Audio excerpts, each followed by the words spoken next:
ഇന്ന് ഈ ദിവസങ്ങളിൽ നിങ്ങളോട് സംസാരിപ്പാൻ ഒരു വചനം പരിശുദ്ധാത്മാവിൻ്റെ ഹൃദയത്തിൽ പ്രകാശിപ്പിച്ചിട്ടുണ്ട്. അതിൻ്റെ പല ഘട്ടങ്ങളായി, സിസ്റ്റമാറ്റിക്കായിട്ടായിരിക്കത്തില്ല, പല ഘട്ടങ്ങളായി നമ്മളത് ധ്യാനിക്കും. നമ്മൾ ധ്യാനിക്കുന്ന വചനം പുറപ്പാട് പുസ്തകം 3-ാം അധ്യായത്തിൻ്റെ 5-10 വാക്യങ്ങളുടെ 2 വാക്കുകളാണ്. അത് ഈ 5 സെഷനായിട്ട് കർത്താവിൻ്റെ വരവ് താമസമെങ്കിൽ നമ്മൾ ഒരുമിച്ച് ധ്യാനിക്കും. പുറപ്പാട് പുസ്തകം 3-ാം അധ്യായത്തിൻ്റെ 5-ാം വാക്യം ആരംഭ ഭാഗവും 10-ാം വാക്യത്തിൻ്റെ ആരംഭ ഭാഗം വായിച്ചിട്ട് ഞാൻ ഒരു പരന്ന ചിന്തയിലേക്കാണ് കൊണ്ടുപോകുന്നത്. I'm not just focusing on one single particular portion. So we are spreading throughout the Bible. അങ്ങനെ ഒന്ന് പോകാനാണ് താല്പര്യപ്പെടുന്നത്. ഒന്ന് വായിച്ച് തുടങ്ങിയിട്ട് ഞാൻ മടങ്ങി വരാം.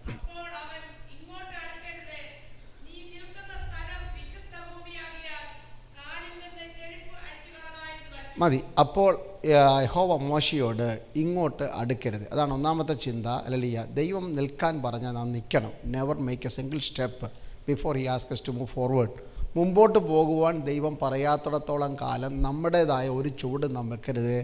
ദൈവം നിൽക്കാൻ പറയുന്നിടത്ത് നാം നിൽക്കണം. Praise God. ഇപ്പോൾ നമുക്ക് കേട്ടു, മനുഷ്യനിടുന്ന ഫുൾ സ്റ്റോപ്പല്ല ഇത്. ദൈവം ഒരു ഫുൾ സ്റ്റോപ്പ് ഇട്ടാൽ, ദൈവം ഒരു അതിര് വെച്ചാൽ, ദൈവം ഒരു വേലി കെട്ടിയാൽ നെവർ ക്രോസ് ദ ടെറിട്ടറി. അത് നാം പുറത്തു പോകരുത്. എന്നാൽ ദൈവം അതിര് വെച്ചാൽ ദൈവത്തിന് നമ്മോട് സംസാരിപ്പാനുണ്ട്, ദൈവത്തിന് ഇടപെടാനുണ്ട്. ഒരു കാലഘട്ടം, ദൈവത്തിൻ്റെ പ്രത്യേക ഒരു കാലഘട്ടമാണ്. അത് ഞാൻ വിശദീകരിക്കാം. ഇനി 10-ാം വാക്യത്തിൻ്റെ 1-ാം ഭാഗം. ആകയാൽ വരിക. ദൈവം വിളിക്കുമ്പോൾ മതി. ദൈവം വിളിക്കുമ്പോൾ മാത്രമേ പുറത്ത് വരാം. തടയുന്ന ദൈവം നമ്മെ പുറത്തെടുക്കുന്ന ഒരു കാലഘട്ടമുണ്ട്. സ്തോത്രം. ഈ തടയുന്ന ആ കാലഘട്ടത്തിനും പുറത്തെടുക്കുന്ന കാലഘട്ടത്തിനും മധ്യേ നാം എന്ത് അറിയണം, എന്ത് കേൾക്കണം എന്നുള്ളതാണ് ഇന്ന് നിങ്ങളോട് പറയുവാനുള്ള ഈ ദിവസങ്ങളിൽ എൻ്റെ സന്ദേശം. അപ്പോൾ തന്നെ കർത്താവിൻ്റെ ദാസൻ ഈ ലീഡ് ചെയ്ത സമയത്ത് ഒരു വാക്ക് ഞാനത് വളരെ എനിക്ക് ഇഷ്ടപ്പെട്ടതാണ്. Revive rock land. വളരെ സന്തോഷം തോന്നി. പ്രൈസ് കൊടലിയ റോക്ക് ലാൻഡിനെ കർത്താവെ ഒന്ന് പറഞ്ഞാട്ടോ. എല്ലാവരും നമ്മൾ ഒരുമിച്ച് ശുശ്രൂഷിക്കാമല്ലോ. നമ്മളിങ്ങനെ മസിലൊന്നും പിടിച്ചിരിക്കേണ്ട, റിലാക്സ്. എനിക്ക് തോന്നുന്നത് എൻ്റെ ഫെയ്ത്ത് വർഗീസൊക്കെ വളരെ ശക്തമായ ശുശ്രൂഷ ദൈവദാസന്മാരാണ്. അതുകൊണ്ട് നിങ്ങൾ ഒട്ടും ചാർജ് കുറവാണെന്ന് എനിക്ക് തോന്നുന്നില്ല. വളരെ യു ആർ വെൽ പ്രിപ്പയർഡ് ആണ്. അതുകൊണ്ട് വളരെ വായൊക്കെ തുറന്ന് ആദരവൊക്കെ തുറന്ന് പ്രതികരിക്കുക. സാധാരണ പ്രസംഗങ്ങളുടെ ഭാഷയെ പറഞ്ഞ് ഒന്ന് പ്രതികരിച്ചൊക്കെ. നിങ്ങൾ പ്രതികരിച്ചില്ലെങ്കിൽ എനിക്ക് കുഴപ്പമൊന്നുമില്ല. പക്ഷെ എന്നാലും നിങ്ങൾക്കൊരു നിങ്ങൾ ഉറങ്ങുന്നില്ലെന്ന റിവൈവലിനായതുകൊണ്ട് ഉറപ്പാക്കാൻ വേണ്ടി സ്തോത്രമല്ല. അപ്പം ഈ ഉണരുക എന്നുള്ള ഉണർവെന്നുള്ള പദം സത്യത്തിൽ ദൈവവചനത്തിലെ ഒരു പദവേ അല്ല. റിവൈവൽ എന്നുള്ള ഒരു പദം വേദപുസ്തകത്തിൻ്റെ പദവേ അല്ല. പക്ഷേ അവിടെ എല്ലാം ഉപയോഗിച്ചിരിക്കുന്ന വല്ല പരിഭാഷകളിലും ഒക്കെ ഉപയോഗിച്ചിരിക്കുന്ന ആഴമേറിയ അർത്ഥമുള്ള പദം ജീവിപ്പിക്കുക എന്നുള്ളതാണ്. ജീവിപ്പിക്കുക, മരിച്ചുപോയതിനെ ഉണർത്തുക എന്നുള്ളതാണ് റിവൈവൽ. ഉണർവെന്നുള്ള പദം നമ്മൾ ആക്കിയെടുത്തതാണ്. റിവൈവൽ നല്ലതാണ്, എല്ലായിടത്തും ഉണ്ട്.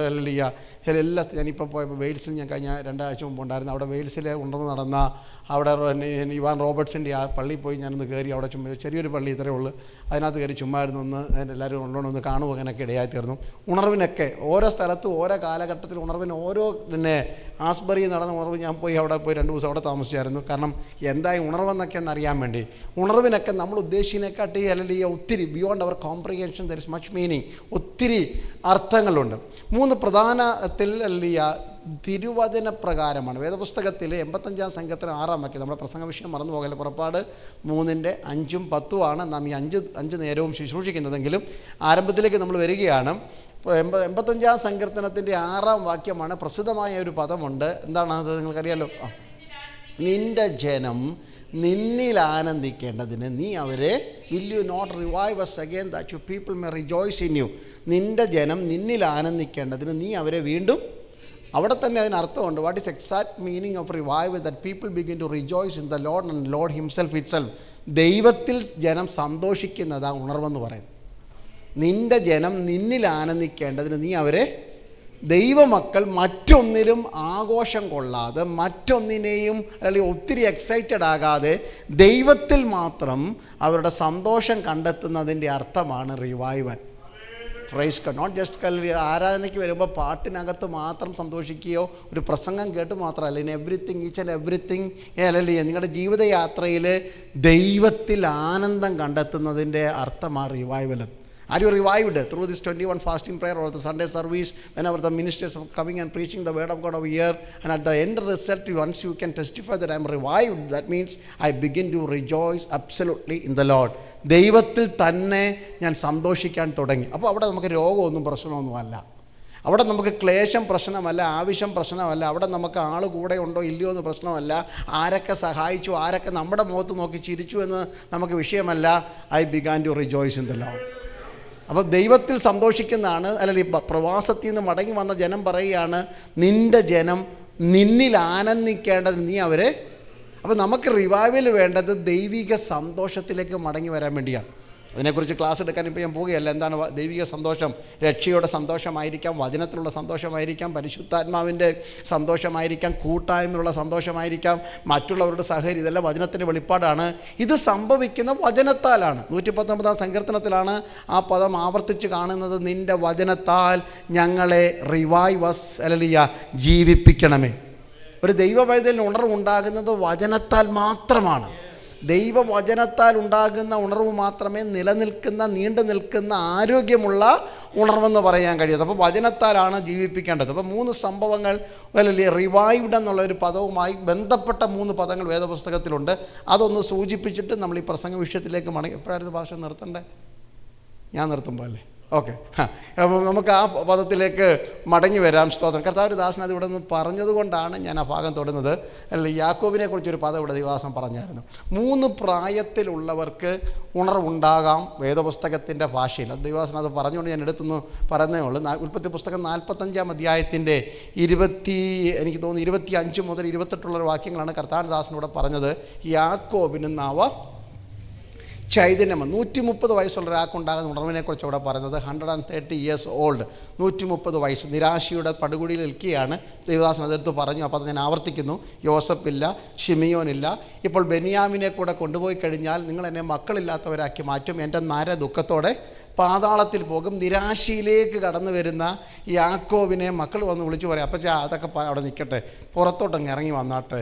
അവിടെ ഇങ്ങനെ വായിക്കും. ഉൽപ്പത്തി പുസ്തകം 45-ന്റെ 25 മുതൽ, യോസഫ് അയച്ച രഥങ്ങളെ കണ്ടപ്പോൾ യാക്കോബിന് ഹീസ് റിവൈവ്ഡ് എന്നാണ് അതിൻ്റെ മൂലഭാഷയിൽ. അവിടെ യാക്കോബിനൊരു ഉണർവുണ്ടായെന്നാണ്. 130-ാമത്തെ വയസ്സിൽ യാക്കോബ് റിവൈവ്ഡായി. ഇപ്പം അല്ലെങ്കിൽ ഈ റഹബോത്ത് ചർച്ചിലുള്ള അത്തരം പ്രായമുള്ള ആരുണ്ടെന്ന് ഇവിടെ തോന്നുന്നില്ലല്ലേ? ഏത് പ്രായത്തിലുള്ളവർക്കും ഉണർവിന് സാധ്യതയുണ്ട്. ഹല്ലേലൂയ. നിങ്ങളുടെ പ്രായത്തെ മറികടന്ന് നിങ്ങൾക്ക് 50 വയസ്സ് 20 വയസ്സ് കർത്താവ് പാസ്റ്ററെ ഒരു 35 വയസ്സിലൊക്കെ നല്ല ഉണർവായി, ഞങ്ങൾക്ക് 40 50 60 70 റിട്ടയർമെൻറ്റുമായി, ഇനിയിപ്പോൾ എന്തോ ഉണർവാണ്? ഇനി ആ ഉണർവ് തുടങ്ങാൻ പോകുന്നു. അടുത്ത 17 വർഷമായിരുന്നു യാക്കോബിൻ്റെ ജീവിതത്തിലെ നല്ല കാലം എന്ന് പറയുന്നത്. മക്കളെ അനുഗ്രഹിക്കാൻ പറ്റിയ, കൊച്ചുമക്കളെ അനുഗ്രഹിക്കാൻ പറ്റിയ, മിസ്രയീമിൻ്റെ ബന്ധനത്തിൽ നിന്ന് എബ്രഹീമിനെയും മനശ്ശിയൊക്കെ ഇസ്രയേലിൻ്റെ ആശീർവാദത്തിലേക്ക് കൊണ്ടുവരുവാനൊക്കെ ആ കൈകളിൽ വ്യാപരിച്ച കരുത്ത്, അതിന് കാലൊന്നും തടസ്സമല്ല, വേദന തടസ്സമല്ല, ഉളുക്കും മുടന്തും ഒന്നും തടസ്സമല്ലായിരുന്നു. പ്രായത്തെ മറന്ന് ഹല്ലേലൂയ ആ ഭക്തൻ അനുഗ്രഹിക്കണമെങ്കിൽ he was totally absolutely revived. നമ്മൾ ഉണർത്തപ്പെട്ടതിൻ്റെ ലക്ഷണമാണ് മറ്റുള്ളവരെ അനുഗ്രഹിക്കുന്ന, പുതുയാത്രകൾക്ക് ദൈവം കരുത്ത് തരുന്ന. മിസ്രയീമിലേക്കുള്ള രഥങ്ങളിൽ കയറിക്കൊണ്ട് വന്യവയോധികനായ മനുഷ്യൻ പോകുന്ന യാത്ര, മിസ്രയീമിൽ ചെല്ലുന്നു, ഫറവോനെ അനുഗ്രഹിക്കുന്നു, മക്കളെ അനുഗ്രഹിക്കുന്നു. ഇതൊക്കെ നടന്നതിൻ്റെ കാരണം ഹി വാസ് റിവൈവ്ഡ്. അപ്പോൾ നമുക്കിന്ന് രാവിലെ വിശ്വസിച്ചാട്ടെ, എനിക്ക് ദൈവം ഒരു ഉണർവ് തരും. അതിന് പ്രകടമായ ചില കാഴ്ചകൾ വേണം.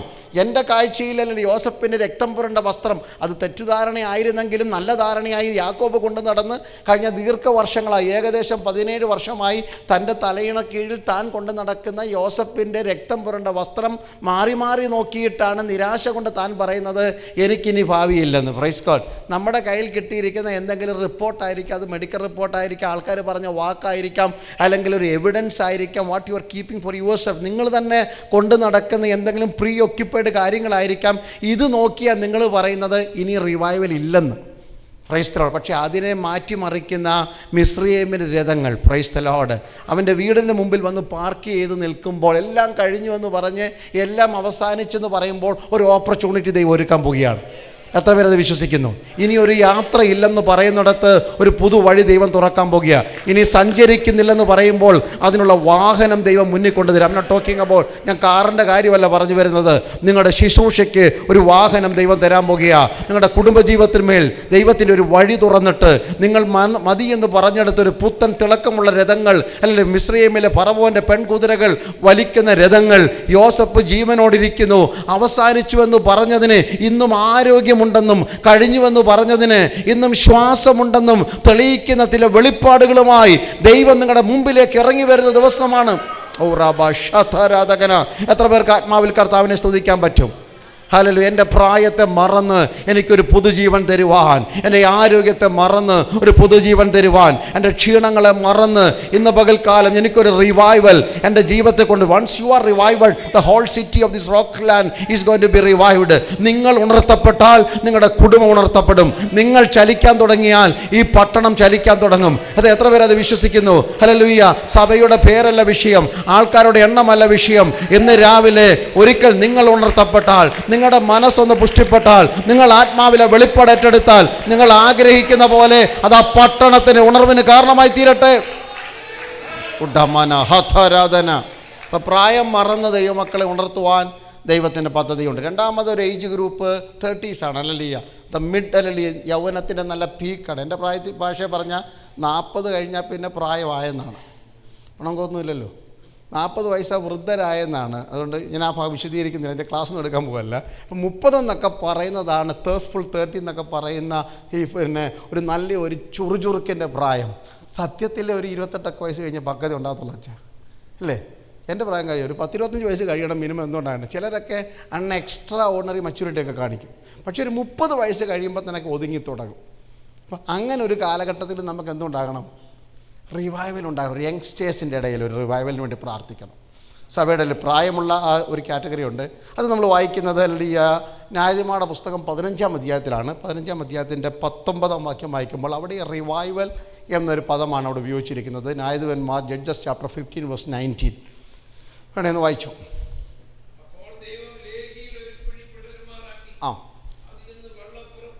ആ അവിടെ ആ ചൈതന്യം എന്നുള്ള പദമാണ്, അല്ലെങ്കിൽ മൂലഭാഷയിലെ റിവൈവൽ ചൈതന്യമാണ്. ജീവിച്ചു, ചൈതന്യം വന്നതാണ്. മരിക്കാറായ അവസ്ഥയ്ക്ക്, ചാകാറായ ശേഷിപ്പുകൾക്ക് പുനർജീവൻ ഉണ്ടാകുന്നതിനെയാണ് റിവൈവൽ എന്ന് പറയും. ഇത് 30 വയസ്സുള്ള പ്രായമാണ്. ശിംശോന് ഏകദേശം 30-32 വയസ്സ് പ്രായമുള്ളപ്പോഴാണ് ഇത് സംഭവിക്കുന്നത്. നമുക്കറിയാമല്ല, ഇസ്രയേലിൻ്റെ അല്ലെങ്കിൽ 14 ന്യായാധിപന്മാർ, അതിൽ 12 പേര് പ്രമുഖരായിരുന്നു. അതിൽ പ്രധാനിയായ ഒരു ന്യായാധിപനായിരുന്നു ശിംശോന്. അല്ലെങ്കിൽ ദൈവം അവനെ കരങ്ങളിലെടുത്ത് ഉപയോഗിച്ചൊരു കാലഘട്ടമായിരുന്നു. ഒരു കാലഘട്ടത്തിൽ 2 വശമുണ്ട്. ഒരു കാലഘട്ടത്തിൽ ശക്തമായി പരിശുദ്ധാത്മാവിൻ്റെ നിയന്ത്രണത്തിൽ, നിയോഗത്തിൽ ദൈവത്തിൻ്റെ ശുശ്രൂഷ ചെയ്ത അഭിഷിക്തനായ ശിംശോന് ഫെലിസ്തീനുമായിട്ടായിരുന്നു തൻ്റെ കോൺഫ്ലിക്റ്റ് അല്ലെങ്കിൽ യുദ്ധം മുഴുവന്. അങ്ങനെയല്ല, ഫെലിസ്തീനിൽ ഒരു പച്ചക്കഴുതിയുടെ താടിയല് കൊണ്ട് കുന്ന് 2 എന്ന് പറഞ്ഞ് 1000 ഫെലിസ്തീൻ മല്ലന്മാരെ കൊന്നൊടുക്കിയിട്ട് താൻ ക്ഷീണിച്ച് തളർന്നു വരികയാണ്. നമ്മൾ കുറച്ചൊക്കെ കഴിയുമ്പം എത്ര ആരാധിച്ചു പാട്ടുപാടി എന്നൊക്കെ പറഞ്ഞാലും ജഡത്തിൽ എന്തോ ഉണ്ടാകും? ക്ഷീണം ഉണ്ടാകും, അല്ലേ? എത്ര നന്നായിട്ട് ഭക്ഷിച്ചാലും എത്ര എക്സസൈസ് ചെയ്താലും ശരീരത്തിനൊരു ക്ഷീണം ഉണ്ടാകുന്ന കാലഘട്ടമുണ്ട്. അങ്ങനെ വളരെ physically was tired, mentally drained. ഇങ്ങനെ ഓടി വരുന്നൊരു സമയത്ത് വെള്ളം കുടിക്കാനില്ല. സ്തോത്രം, ഹല്ലേലൂയ. ശത്രുപാളയത്തിൽ നിന്നുകൊണ്ട് യുദ്ധം ചെയ്യുമ്പോൾ തോപ്പിച്ചവരാരും കൊണ്ടുവന്നാൽ സാറേ ഒരു ഉടുപ്പി വെള്ളം കുടിച്ചപ്പോൾ ആരും വെള്ളമൊന്നും കൊടുക്കത്തില്ല. ഹല്ലേലൂയ. പിശാചിനുള്ള പോരാട്ടത്തിനിടയ്ക്ക് നമുക്ക് ഇങ്ങനെ പ്രതിസന്ധികളൊക്കെ കടന്നു വരും ദൈവമക്കൾ. ഹല്ലേലൂയ. നമ്മൾ ഉദ്ദേശിക്കാത്ത രീതിയിൽ ക്ഷീണം ശരീരത്തിനുണ്ടാകാം, ഉദ്ദേശിക്കാത്ത രീതിയിൽ മാനസിക വിഭ്രാന്തികൾ കടന്നു വന്നേക്കാം, ഉദ്ദേശിക്കാത്ത രീതിയിൽ നഷ്ടങ്ങൾ കടന്നു വന്നേക്കാം. ഈ വെല്ലുവിളി സഹിക്കാൻ തയ്യാറാണെങ്കിൽ മാത്രമേ ഉപവാസത്തിനൊക്കെ ഇറങ്ങിത്തിരിക്കാവൂ. Praise the lord. നമ്മൾ അവർക്ക് ഉപവാസ പ്രാർത്ഥന ഇങ്ങോട്ട് ഇരുന്ന് കഴിഞ്ഞാൽ ഉടനെ ആദ്യ ദിവസം തന്നെ എന്തോ വരാൻ പോവുക? ആകാശത്തുനിന്ന് ഇങ്ങനെ ഇറങ്ങി ഡെലിവറൻസ് ആണ്. എന്നിട്ട് ബാക്കി ആദ്യത്തെ 21 ദിവസത്തെ പ്രാർത്ഥന, ആദ്യത്തെ ദിവസം തന്നെ ഡെലിവറൻസ്. ഇനി അടുത്ത 20 days celebration. No, praise the lord, ഹല്ലേലൂയ. ചിലപ്പോൾ 21 കഴിഞ്ഞാലും നടന്നൊന്നും വരത്തില്ല, പക്ഷെ നിങ്ങൾ ഉണർത്തപ്പെടും. ഹല്ലേലൂയ. അതിനുവേണ്ടിയൊക്കെ ഒരുങ്ങണം. Praise the lord. ഏത് വെല്ലുവിളിയെയും ഒരുങ്ങുവാൻ സമയമുണ്ടെങ്കിൽ വൈകുന്നേരം ഞാൻ ഉപവാസത്തിനകത്തുണ്ടാകുന്ന പ്രതികൂലങ്ങളെ ചേർത്ത് വെച്ച് പറയും. ഇപ്പം എനിക്കതിന് അങ്ങോട്ട് പോകാൻ നിയോഗമില്ല. സ്തോത്രം. ഉപവാസത്തിനകത്ത് വെല്ലുവിളികളുണ്ട്. എന്തൊക്കെയാണ്? ജഡത്തിലെ വെല്ലുവിളികളുണ്ട്, ചുറ്റുപാടുകളുടെ വെല്ലുവിളികളുണ്ട്, ആകാശ ശക്തികളുടെ വെല്ലുവിളികളുണ്ട്. ഇതെല്ലാം അതിജീവിക്കുന്നതാണ് ഉപവാസ പ്രാർത്ഥനയെന്ന് പറയുന്നത്, അല്ലേ? നമ്മളൊക്കെ പറഞ്ഞില്ല വിഷയം വെച്ചാൽ ഏത് വിഷയമാണ്? നമ്മൾ വീടിൻ്റെ കാര്യം, ജോലിയുടെ കാര്യം, പ്രൊമോഷൻ്റെ കാര്യം, കുഞ്ഞുങ്ങളുടെ കാര്യം, അതൊന്നുമല്ല. അതിന് അപ്പുറത്തെ വിഷയം കിടക്കുന്നേ ഉള്ളൂ, അല്ലേ? നമ്മളെ വലിയ വിഷയം എടുത്ത് എൻ്റെ കൂട്ടത്തിലുണ്ടേ. നമ്മളെ വലിയ വിഷയം, നമ്മളെ ഒതുക്കുന്നതാണ് എന്ത്? കേട്ടില്ല? ഉപവാസം. ആർക്കും പിടികൊടുക്കാത്ത പിടികിട്ട പുള്ളിയായ എന്നിലെ ഞാൻ എന്ന അഹങ്കാരിയെ ഒതുക്കുന്നതാണ് ഉപവാസം. വിശദീകരിക്കാം, വൈകുന്നേരം നമുക്ക് സമയമുണ്ടെങ്കിൽ നമുക്കത് കേൾക്കാം. Praise God, hallelujah. ഇവിടെ നമ്മൾ പറഞ്ഞു വരുന്നത് ലേഖ്യ. പെട്ടെന്ന് ശിംശോൻ അങ്ങ് കരയുക, കർത്താവേ, ഞാൻ എൻ്റെ കൈകൊണ്ട് ഇങ്ങനെയൊക്കെ അധ്വാനിച്ചു, പ്രാർത്ഥിച്ചു, ആരാധിച്ചു, ഈ മല്ലന്മാരെ, ഫെലിസ്തീൻ ജാതികളെ മുഴുവൻ കൊന്നൊടുക്കി. ഇപ്പോൾ ഞാൻ മരണത്തോളം എത്തുന്നു, വണ്ണാക്കോളം വരണ്ടു പോകുന്നു. പെട്ടെന്ന് ദൈവം ലേഹിയിലൊരു കുഴി പിളരുമാറാക്കി അതിൽ നിന്ന് വെള്ളം പുറപ്പെട്ടു. അവൻ കുടിച്ചു, ചൈതന്യം പ്രാപിച്ചു. ഹല്ലേലൂയ. നമ്മുടെ young generation they are totally drained because of their work. അല്ലെങ്കിൽ അവരുടെ ജോലി നിമിത്തം, അവരുടെ ടെൻഷൻ നിമിത്തം, hallelujah, they have to tally with all the things that happening around. ഈ നടക്കുന്ന കാര്യങ്ങളിലൊക്കെ അവർക്ക് ചേർന്ന് പോകണം. ആ ഡ്രെയിൻ സമയത്തും യങ് ജനറേഷന് സഭയിൽ ഒരു ആത്മാവിൻ്റെ നദി പുറപ്പെടാൻ വേണ്ടി ദൈവമക്കൾ പ്രാർത്ഥിക്കണം. അല്ലെങ്കിൽ ഈ ഉപവാസ പ്രാർത്ഥനയിൽ രണ്ടാമത്തെ ലക്ഷ്യം ഒന്ന് പ്രായമുള്ള ഗ്ലോറി ഓഫ് ദ പാസ്റ്റ്, കഴിഞ്ഞ കാലങ്ങളിലെല്ലാം കഴിഞ്ഞു മതിയും മടുത്തു എന്ന് പറയുന്ന പ്രായാധിക്യത്തിലായിരിക്കുന്ന മാതാപിതാക്കൾക്കൊരു ഉണർവിന് വേണ്ടി പ്രാർത്ഥിക്കണം. 2, അടുത്ത യങ് ജനറേഷൻ. ഹല്ലേലൂയ. അധ്വാനിക്കുന്നുണ്ട്, ജോലി ചെയ്യുന്നുണ്ട്, സഭയുടെ കാര്യങ്ങളിലൊക്കെ ഉണ്ടെങ്കിലും അവർ മെൻ്റലി ഡ്രെയിൻഡാണ്. അവർക്കൊരു റിവൈവലിൻ്റെ നദി ആലയത്തിൻ്റെ ഉമ്മരപ്പടികളിൽ നിന്ന് പൊട്ടിപ്പുറപ്പെടേണ്ടതിനായി അവരത് കുടിച്ച് ചൈതന്യം പ്രാപിച്ച് വീണ്ടും ശുശ്രൂഷയിൽ മുന്നേറേണ്ടതിനായി ഇന്ന് പകൽക്കാലം പ്രാർത്ഥിക്കണം. So that's my expectation. That's what I M praying this morning. A revival should be spring out from every group of people. എല്ലാ ജനത്തിൻ്റെ ഇടയിൽ നിന്നും ഒരു ഉണർവുണ്ടാകണം. 3ാമത്തെ ഗ്രൂപ്പ് കൊച്ചു കുഞ്ഞുങ്ങളുടെ ഇടയിൽ ഒരു റിവൈവൽ ഉണ്ടാകണം. നമ്മൾ നെഗ്ലക്റ്റഡ് ഗ്രൂപ്പാണ്, അല്ലെങ്കിൽ ഹോപ്പ് ഓഫ് ദ ഫ്യൂച്ചർ എന്നൊക്കെ പറയുമെങ്കിലും തീരെ കൊച്ചു കുഞ്ഞുങ്ങൾ വന്നാലല്ലേ നമുക്കാകെ അറിയാം അടങ്ങിയിരി എന്ന് പറയാൻ അറിയത്തുള്ളൂ. സത്യത്തിൽ ഈ പിള്ളേരൊന്നും അടങ്ങിയിരിക്കേണ്ട ഒരു കാര്യവും ഇല്ല. ഇവിടെയൊക്കെ കയറി ഓടി നടക്കുവാണെങ്കിൽ മാതാപിതാക്കൾ ഒന്ന് പിടിച്ചുകൊണ്ട് പോകണം. അവിടെ ഇരുന്ന് കുസൃതിയൊക്കെ കാണിച്ചോട്ടെ. കാരണം അവരെക്കാട്ടി കൂടുതൽ കുസൃതി കാണിച്ചവരാണ് അവരൊക്കെ പറഞ്ഞാട്ടെ. നമ്മൾ ഓർക്കുന്നത് ഇപ്പോൾ ഇച്ചിരി അങ്ങോട്ട് പ്രായം കഴിഞ്ഞ ഉടനെ നമ്മൾ ജനിച്ചപ്പോൾ തന്നെ ഇങ്ങനെ ആയിരുന്നു. ഇങ്ങനൊന്നും അല്ലായിരുന്നു ദൈവമക്കൾ. എത്ര പ്രാവശ്യം പ്ലാവേന്നും മാവേന്നൊക്കെ പിടിച്ചിറക്കി ഇവിടെ ഇരിപ്പുണ്ട്. അല്ലല്ലേ, നിങ്ങൾക്കറിയില്ല. നിങ്ങളുടെ സ്വഭാവം നിങ്ങൾക്ക് മാത്രമേ അറിയത്തുള്ളൂ. കുഞ്ഞുങ്ങളൊക്കെ അവിടെ നിന്ന്. പക്ഷേ അവർക്കൊരു ഉണർവ് ഉണ്ടാകണം. അവർക്ക് ഉണർവ് ഉണ്ടാകേണ്ടതിന് നമ്മൾ എന്ത് ചെയ്യണം? രാജാക്കന്മാരുടെ 1-ാം പുസ്തകം 17-ാം അധ്യായത്തിൻ്റെ 22 തൊട്ടുള്ള വാക്യങ്ങൾ വായിക്കുമ്പോൾ അവിടെ ഒരു കൊച്ചു കുഞ്ഞിന് 5 തൊട്ട് 6 വയസ്സ് വരെ പ്രായം കാണാൻ സാധ്യതയുണ്ട്. കാരണം മരിക്കാൻ അത് സരേഫാത്തിലെ വിധവയുടെ മകന് അവിടെ ഉപയോഗിച്ചിരിക്കുന്ന പദം റിവൈവഡ് എന്നുള്ള പദമാണ് എൻ്റെ മൂലഭാഷയിൽ ഉപയോഗിച്ചിരിക്കുന്നത്. അതുകൊണ്ട് ഈ 3 പദങ്ങളാണ് റിവൈവൽ എന്നൊരു പദത്തോടു കൂടെ ചേർത്ത് ഉപയോഗിച്ചിരിക്കുന്നത്. നമുക്കറിയാം ഏലിയാവ് ചില നാളുകൾ വിധവയുടെ വീട്ടിൽ പാർക്കുന്നു. അവിടെ ക്ഷാമമായിരുന്നു, ശൂന്യതയായിരുന്നു, കലത്തിൽ മാവില്ല, തുരുത്തിൽ എണ്ണയില്ലാത്തൊരു കാലഘട്ടം. ദൈവദാസൻ അവിടെ കടന്നു ചെന്നു. ദൈവദാസന് വേണ്ടി ഒരു അടയും ഹല്ലേലൂയയൊക്കെ ഉണ്ടാക്കി കൊടുത്തു. അത് നിമിത്തം കുടുംബത്തിനൊരു വർധനവുണ്ടായി. കോരിയിട്ടും തീരാത്ത പോലെ മാവിൻ്റെ ഭരണിയിൽ കൂടെ മാവൊഴുകാൻ തുടങ്ങി. എടുത്തിട്ടും തീരാത്ത പോലെ തുരുത്തിയിൽ കൂടി എണ്ണ ഒഴുകുവാൻ തുടങ്ങി. ഇതൊക്കെ തിന്ന് പച്ച പിടിച്ച് കുട്ടി പ്രാപിച്ച് ഈ കൊച്ചു ചെറുക്കനൊക്കെ മിടുക്കനായി വരുമ്പോഴാണ് പെട്ടെന്നൊരു പ്രതിസന്ധി ഉണ്ടാകുന്നത്. അവന് മരിച്ചു. എന്താ മരിച്ച കാരണം നമുക്കറിയത്തില്ല. മരണത്തിന് കാരണമൊന്നുമില്ല. അവൻ മരിച്ചു. ഇനിയും അതിൻ്റെ 21 വായിക്കുമ്പോൾ ഏലിയാവ് അവനെ അമ്മയുടെ കയ്യിൽ നിന്ന്, അവൾ പറയുന്ന പദങ്ങളൊന്നും ഞാൻ വായിക്കുന്നില്ല, അമ്മയുടെ കയ്യിൽ നിന്ന് അവനെ എടുത്തുകൊണ്ട് താൻ പാർത്തിരുന്ന മാളിക മുറിയിൽ പോയി അവൻ്റെ മേൽ കിടന്നു. ഇനി വായിക്കുന്നത് കുട്ടിയുടെ മേൽ 3 പ്രാവശ്യം കവിണ് കിടന്നു. എൻ്റെ ദൈവമായ യഹോവ ഈ കുട്ടിയുടെ പ്രാണൻ അവനിൽ മടങ്ങി വരട്ടെ എന്ന് യഹോവയോട് പ്രാർത്ഥിച്ചു. അപ്പോൾ അവൻ ജീവൻ പ്രാപിച്ചു. ഇത്രയുള്ള കാര്യം. മാതാപിതാക്കൾ ചെയ്യേണ്ട ഒറ്റ കാര്യം ഈ കുഞ്ഞുങ്ങൾക്ക് വേണ്ടി കവിണ് വീണ് പ്രാർത്ഥിക്കണം. അത്രയേ ഉള്ളൂ. Praise God. To happen a revival among the little generation. കൊച്ചു കുഞ്ഞുങ്ങളുടെ നടുവിൽ, യൗവനക്കാരുടെ നടുവിൽ ഒരു ഉണർവുണ്ടാകേണ്ടതിന് വേണ്ടി മാതാപിതാക്കൾ കണ്ണുനീരോടെ കവിണ് വീണ് പ്രാർത്ഥിക്കണം. വേറെ ഒന്നും ചെയ്യേണ്ട. Praise God. ഹല്ലേലൂയ. ഈ ദിവസങ്ങളിൽ ഈ സഭയോടുള്ള ദൈവത്തിൻ്റെ ദൂത് അങ്ങനെയാണ്. പ്രായമുള്ളവരുടെ ഇടയിൽ ഒരു ഉണർവുണ്ടാകണം, യൗവനക്കാരുടെ നടുവിൽ ഒരു ഉണർവുണ്ടാകണം. ഹല്ലേലൂയ. കൊച്ചു കുഞ്ഞുങ്ങളുടെ നടുവിൽ ഈ 3 കൂട്ടർ ഉണർത്തപ്പെട്ടാൽ നിങ്ങൾ ആഗ്രഹിച്ച ഈ ഉണർവ് നടക്കും. ദൈവം ഈ റോക്കലാൻഡിനെ ഉണർത്തും. വിശ്വസിക്കുന്നു നിങ്ങളത്? ഞങ്ങളുടെ ഈ ഉപവാസ പ്രാർത്ഥനയിൽ കൂടി, it's not because the pastors are coming and minister, they are just helping you. ഞാനും കടന്നു വന്നു, ദൈവം ഏൽപ്പിച്ച വചനം നിങ്ങൾക്ക് കൈമാറുന്നു. ഹല്ലേലൂയ. ഞാനും നിങ്ങൾക്ക് വേണ്ടി പ്രാർത്ഥിക്കുന്നു. I become A part of that. May be 1% or A little below that. കടന്നു വരുന്ന ദൈവദാസന്മാർ എത്ര കൃപയുള്ളവർ, ശക്തന്മാരാണെങ്കിലും അവരുടെ എല്ലാം ഒരു അംശമേ ഉള്ളൂ. പക്ഷേ ദൈവസഭയ്ക്കാണ് ആത്മഭാരമുള്ളത്. ദൈവസഭയ്ക്കാണ് ഈ സ്വപ്നങ്ങൾ. കർത്താവിൻ്റെ ദാസനും കുടുംബവും ദൈവദാസന്മാരും ചേർന്ന് ഈ പട്ടണത്തെ ഉണർത്തണമേ എന്ന് പ്രാർത്ഥിച്ചാൽ ദൈവം അത് ചെയ്തിരിക്കും. 2ാമത് ദൈവദാസനൊരു പ്രാർത്ഥന വിഷയമായി പറഞ്ഞു, ദൈവസഭയ്ക്ക് സ്വന്തമായി ഒരു ഇരിപ്പിടം, സ്ഥലം, ആരാധനയ്ക്കൊരു സ്വാതന്ത്ര്യമുള്ള, ഹല്ലേലൂയ, അത് നിങ്ങളുടെ സ്വപ്നമാണെങ്കിൽ ഹല്ലേലൂയ അതിൻ്റെ ഉദ്ദേശം കൂടെ ചേർത്താൽ ദൈവം നടത്തി തരും. വിശ്വസിക്കുന്നത്? പണം ഉണ്ടോയെന്ന് നമുക്കൊന്നും സ്ഥലമൊന്നും വാങ്ങിക്കാൻ പറ്റത്തില്ല. ആയിരിക്കണം കർത്താവ് ഞങ്ങളുടെ ഒരു ആലയം ഈ പട്ടണത്തിൽ ദൈവം ഞങ്ങൾക്ക് തരണം. ആഴ്ചയിൽ 7 ദിവസവും മുടങ്ങാതെ ആരാധന നടക്കുന്ന, പ്രൈസ് ഗോഡ്. സൺഡേ വർഷിപ്പ് എന്ന് മാത്രമല്ല, Monday worship, Tuesday worship, Wednesday worship, അത് എല്ലാവരും പറഞ്ഞൊന്നൊന്നുമില്ല. ഈ പട്ടണത്തിലുള്ളവർക്ക് ദൈവം ഇവിടെ ഉണ്ടെന്നറിയത്തക്കവണ്ണമുള്ള പ്രകടമായ ആത്മസാന്നിധ്യം വെളിപ്പെടേണ്ടതിന് ദൈവം ഞങ്ങൾക്ക് അങ്ങനെ ഒരു സ്ഥലം, ഹല്ലേലൂയ, നമ്മുടെ ചില പ്രവാസങ്ങളെയൊക്കെ ദൈവം നിവാസങ്ങളാക്കി മാറ്റുന്ന ഒരു കാലഘട്ടം മുമ്പിലുണ്ടെന്ന് കണ്ട് പ്രാർത്ഥിച്ചാട്ട് ദൈവത്തിൻ്റെ സാധ്യതകൾ തുറന്നു കിടക്കുകയാണ്. ദൈവത്തിൻ്റെ സാധ്യതകൾ തുറന്നു കിടക്കുകയാണ്. ഏറ്റവും നല്ലത് എവിടെ കരുതി വെച്ചിരുന്നുവെന്ന് മറ്റുള്ളവർ ചോദിക്കുമാറുള്ള ദൈവപ്രവൃത്തിക്കായി നമ്മൾ പ്രാർത്ഥിക്കണം. അപ്പോൾ ഞാൻ പറഞ്ഞു വന്നത്, ദൈവസഭയുടെ ഉണർവിനുള്ള അടിസ്ഥാനപരമായ കാര്യങ്ങൾ വചനത്താലുള്ള റിവൈവലാണ്. ആ റിവൈവലിലേക്ക് നിങ്ങൾ എല്ലാവരും അടുത്ത് വരുവാനിടയായി തീരണം. 3 ഹല്ലേലൂയ വിഭാഗങ്ങൾക്ക് ഉണർവുണ്ടാകണം. ഇനി നമ്മൾ വായിച്ച വേദഭാഗവുമായി ബന്ധപ്പെട്ട ചിന്തകളിലേക്ക് ഞാൻ നിങ്ങളെ കൊണ്ടുപോവുകയാണ്. ഇസ്രായേലിൻ്റെ കരുത്തനായ നേതാവായിരുന്ന മോശയെ ദൈവം തിരഞ്ഞെടുക്കുന്ന തിരഞ്ഞെടുപ്പിൻ പ്രത്യേകതയാണ്. ദൈവം മോശയെ തിരഞ്ഞെടുക്കുമ്പോൾ മോശയ്ക്ക് വയസ്സ് എത്ര വയസ്സുണ്ടായിരുന്നു? 80 വയസ്സുണ്ടായിരുന്നു. പ്രൈസ്. അപ്പോൾ നിങ്ങൾ പറയാം അത് പണ്ടത്തെ കാലത്താണ്. പണ്ടത്തെ കാലവും ഇപ്പോഴത്തെ കാലവും ഒക്കെ ആയാലും വയസ്സ് എന്ത് തന്നെയാണ്? വയസ്സ് തന്നെയാണ്. സ്തോത്രമല്ലേ. പ്രായം തന്നെയാണ്. പ്രൈസ് കൊടല്ലേ. പണ്ട് കാലത്ത് കുറച്ച് നാൾ കൂടുതൽ ജീവിച്ചിരുന്നു, കാര്യം ശരിയാണ്. നമ്മൾ ഈ കഴിക്കുന്നതും കുടിക്കുന്നതും പോകുന്നതും പറയുന്നതും കേൾക്കുന്നതും എല്ലാം കൂടെ ചേർത്ത് അധികം നാൾ ദൈവം നമ്മളെ വെച്ചുകൊണ്ടിരിക്കാത്തത്. അതുകൊണ്ട് നമുക്കിങ്ങനെ ആയുസ് കുറഞ്ഞു വന്നു മനുഷ്യ. അതുകൊണ്ട് ദൈവം തന്നെ പറഞ്ഞത് ഇങ്ങനെ അധികം നാൾ ജീവിച്ചിരിക്കേണ്ട കാര്യമൊന്നുമില്ല. നോഹയോട് പറഞ്ഞു, മനുഷ്യൻ്റെ ആയുസ് ഞാൻ എന്ത് ചെയ്യാൻ പോകുക? വെട്ടിക്കുറയ്ക്കാൻ പോകുക. എത്ര വരെയുള്ളത്? 120. ദൈവം വെട്ടിക്കുറച്ചതാണ്. ദൈവം എല്ലാവർക്കും ആയുസ് കൊടുത്തു. ദൈവം ഈ വെട്ടിക്കുറയ്ക്കുക. അതുകൊണ്ട് ഈ മരണത്തെ ആരും എന്ത് ചെയ്യരുത്? അത് പറയാൻ തന്നെ പേടിയാണ്. ഭയപ്പെടരുത്. കാരണം നമ്മുടെ ആയുസ് ആരുടെ കയ്യിലാണ്? സമയമാകുമ്പോൾ നമ്മളങ്ങ് പൊക്കോളും. നിങ്ങൾ കിടന്ന് വെപ്രാളം പിടിക്കുകയും വേണ്ട, അത് പിടിച്ചു നിർത്താൻ വേണ്ടി കിടന്ന് കഷ്ടപ്പെടുകയും വേണ്ട. ഇത്രയും നാളും ജീവിച്ചിരുന്നെങ്കിൽ ദൈവത്തിൻ്റെ കൃപ. സമയമാകുമ്പോൾ നമ്മൾ ഇവിടുന്ന് അങ്ങ് പോകും. ഹല്ലേലൂയ.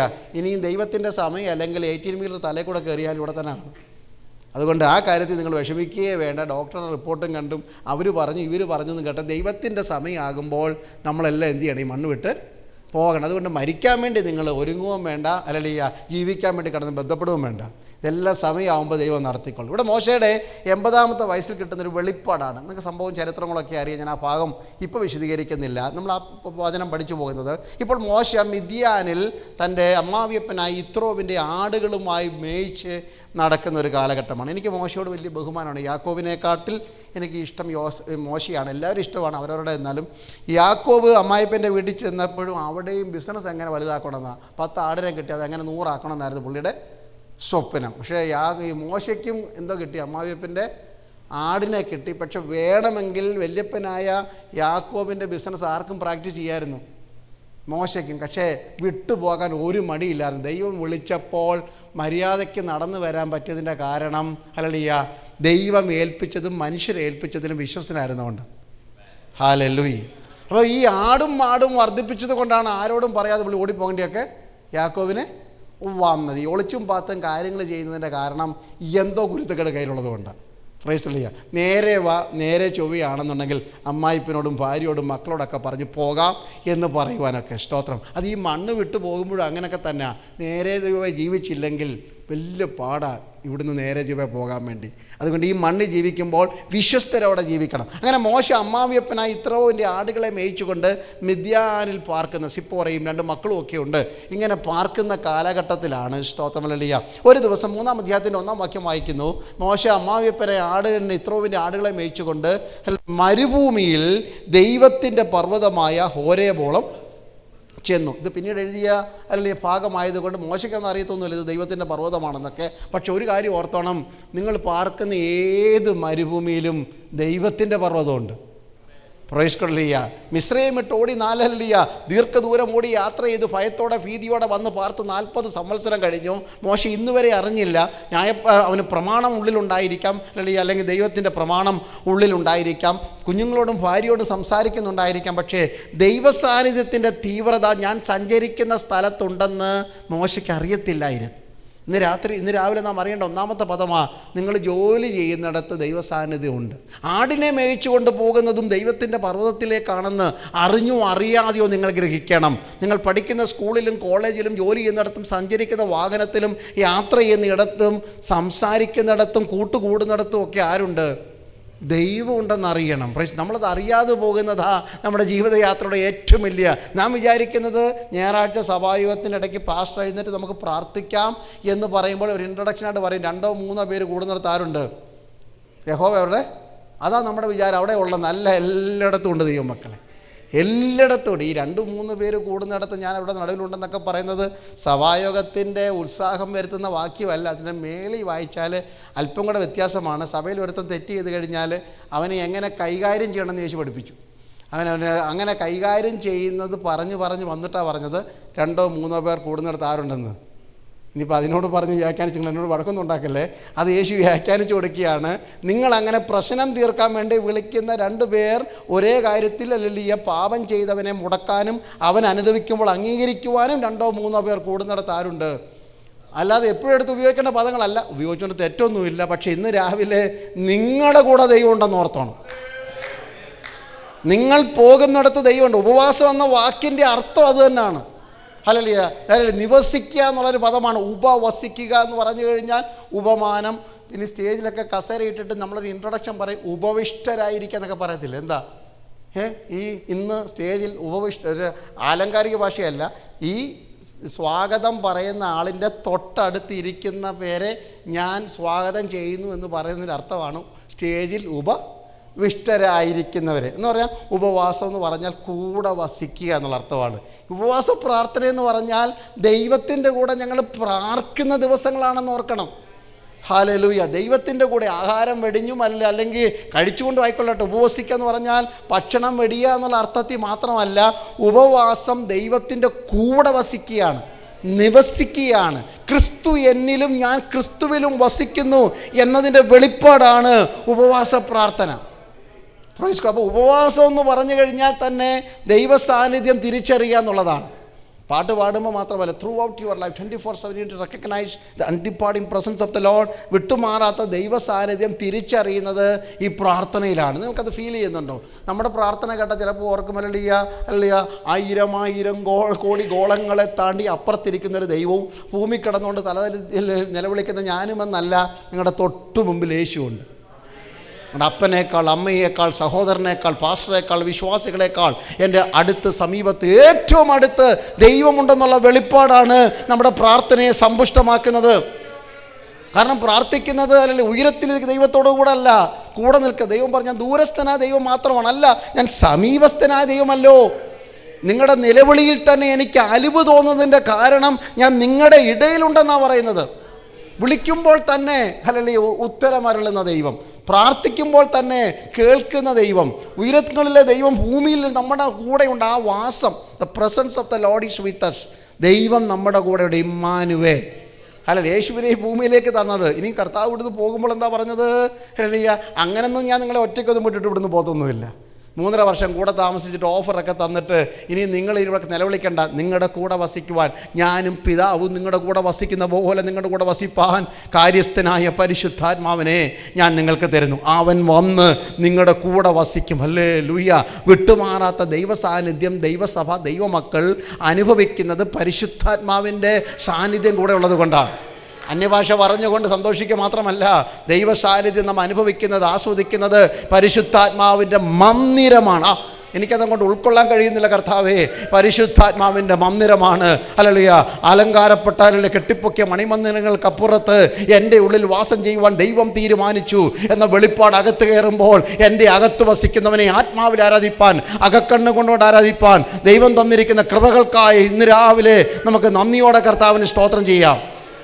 നിങ്ങൾ ഉള്ളിടത്ത് ദൈവമുണ്ടെന്ന്. Price the Lord. നിങ്ങളുടെ വീട്ടിൽ ദൈവമുണ്ട്. ഹല്ലേലൂയ. നിങ്ങളുടെ കിടക്കയിൽ ദൈവമുണ്ട്. യാത്ര ചെയ്യുമ്പോൾ ദൈവമുണ്ട്. യാക്കോബ് ഒരിക്കൽ പറഞ്ഞു, യഹോവ ഇവിടെ ഉണ്ട് സത്യം, ഞാനോ അത് അറിഞ്ഞില്ല. യാക്കോബ് ഉൽപ്പത്തി 28:17 ഞാനോ അത് എന്ത് ചെയ്തില്ല. ആരുടെ കുഴപ്പമാണ്? യാക്കോബേ, നിൻ്റെ കുഴപ്പമാണ്. നീ പോകുന്നിടത്ത് വേഷം മാറിയാലും ഹല്ലേലൂയ, വേച്ച് കെട്ടിയാലും അല്ലെങ്കിൽ വസ്ത്രം മാറി ധരിച്ചാലും ഹല്ലേലൂയ, പേര് മാറ്റി പറഞ്ഞാലും വിടാതെ പിറകെ കൂടുന്നൊരു ദൈവം. ഇന്ന് രാവിലെ ദൈവം അങ്ങനെ എൻ്റെ കൂട്ടത്തിലുണ്ടെന്ന്, നമ്മുടെ കൂടെ ദൈവസാന്നിധ്യം അനുഭവിച്ചാട്ട്. പ്രാർത്ഥനയ്ക്ക് വന്നിരിക്കുമ്പോൾ എൻ്റെ കൂടെ ദൈവസാന്നിധ്യമുണ്ട്. Then we won't be worried about ആരൊക്കെ വന്നു, എത്ര പേര് വന്നു, ഒന്നും നമുക്ക് വിഷമം തോന്നത്തില്ല. കാരണം ആരുണ്ട്? ഹല്ലേലൂയ. 1000 പേര് ഇരിക്കുന്ന ഒരു ആവേശമായിരിക്കണം നിങ്ങൾ ഒറ്റയ്ക്ക് കുടുംബ പ്രാർത്ഥനയ്ക്ക് ഇരിക്കുമ്പോൾ. അങ്ങനെ ഫീൽ ചെയ്തിട്ടുണ്ടോ? നമുക്കങ്ങ് പരാതിയല്ല, ആരുമില്ല കൂട്ടത്തിൽ, കൈയടിക്കാൻ ആരുമില്ല, പാടാൻ ആരുമില്ല, ഒന്ന് സപ്പോർട്ട് ചെയ്യാൻ ആരുമില്ല. ഇല്ല, ആരുണ്ട്? Price the lord. നമ്മൾ ഈ മഹായോഗം എന്നൊക്കെ വിളിക്കുന്നത് എന്തിനെയാണ്? നിങ്ങൾ മഹായോഗം സുവിശേഷ യുവദാസൻ ജോൺ പാസ്റ്റർ എങ്ങനെ സുവിശേഷ മഹായോഗം എന്ന് പേര് വന്നേ? ഉറക്കെ പറഞ്ഞാട്ടെ. നാട്ടിൽ നിന്നൊക്കെ വന്നവരല്ലേ നിങ്ങൾ പണ്ട്? പറഞ്ഞാട്ടെ. സുവിശേഷം മഹാസുവിശേഷത്തിൻ്റെ മഹാത്മ്യമുള്ളത് കൊണ്ട്, പിന്നെ യേശു ക്രിസ്തു പറഞ്ഞുകൊണ്ട്, പിന്നെ ഇനി പാസ്റ്ററോട് ചോദിച്ചാൽ പറഞ്ഞുകൊണ്ടിരിക്കും.